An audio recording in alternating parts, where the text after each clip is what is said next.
What's going on, guys, and welcome to another video. Now, I've had my RX580 for quite a while now. It's almost gonna be turning a year old this February, I think. It has really served me well in terms of being able to crank up the settings coming from an R7 260X. This one right here. However, I was able to snag myself a sweet deal with the 1660 Super back in Lazada's 11/11 promo. This 1660 Super, to be exact, is installed in my main rig already. The question now is it worth it to get a 1660 Super if you already have the RX580?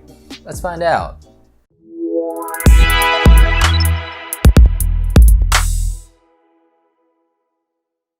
Released back in 2017, the RX580 is a refresh of the RX480.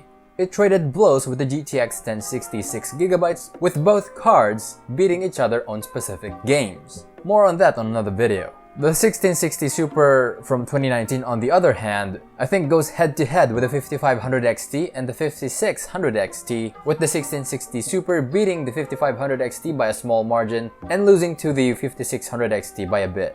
While my experience with the RX580 was a blast, it was my first mid-range card, and so I really didn't have anything to compare it to. Now that the 1660 Super has been added to the channel's arsenal, we finally have a contender to the RX580. Well, not really a contender, because we all know that the RX580 is like along the lines of the 1060, not the 1660 Super. I guess the question now really is, how far is the 1660 Super ahead of the RX580? And will it really be an upgrade if you go to a 1660 Super if you already have the 580?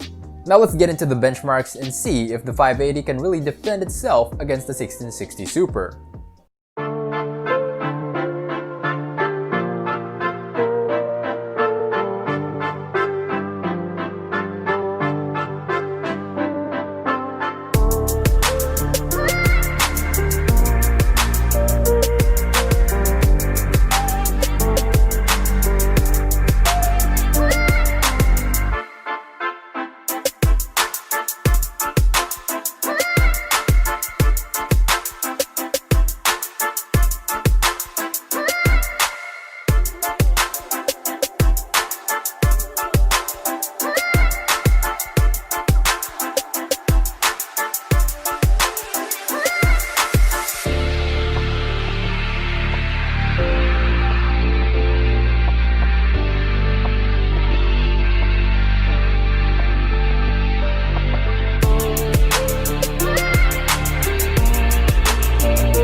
By looking at the benchmarks, it's clear that the 1660 Super beats the RX 580 with 20 plus FPS or more on most games. But keeping in mind that the 1660 Super has a higher clock speed, in this particular test it also has a larger amount of VRAM, and it's also in the GDDR6 compared to the 580's GDDR5 memory. So it's really obvious who would come out on top. However, the cheapest 1660 Super available on the market today in the time of making this video is around 12,000 pesos or $248 US, and it's not really a card that you'll see too often in the used market, at least here in the Philippines. On the other hand, the RX 580 is still dominating the used market with insane price to performance. Sure, it's from 2017, but even so, it allows you to enter the world of 1080p at 60 FPS on most AAA titles. With a couple of tweaks in the settings, of course, especially if you're using the 4GB version, which is this one right here. Now, with all of those being said, let's go back to the question of, is jumping from an RX 580 to a 1660 Super actually worth it?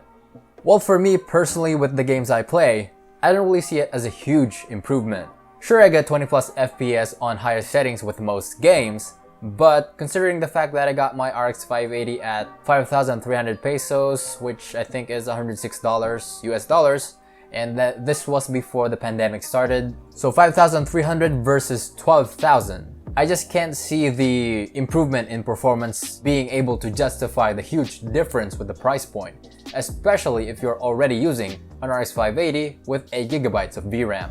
And I think an RX 580 with 8GB of VRAM will cost you at around, I think, 8,000 pesos, which the price difference isn't still enough to be justified by the performance that the 1660 Super offers, for me, personally. My opinion, really, just hold on to your RX 580. It can still deliver decent FPS on recent titles anyways, so you might as well stick to it for the meantime. I think in cases like these, impatience is the root of buyer's remorse. That wraps up this video. If you guys enjoyed it, feel free to check these videos as well, and subscribe to the channel if you haven't done so already. I'll see you guys on the next one.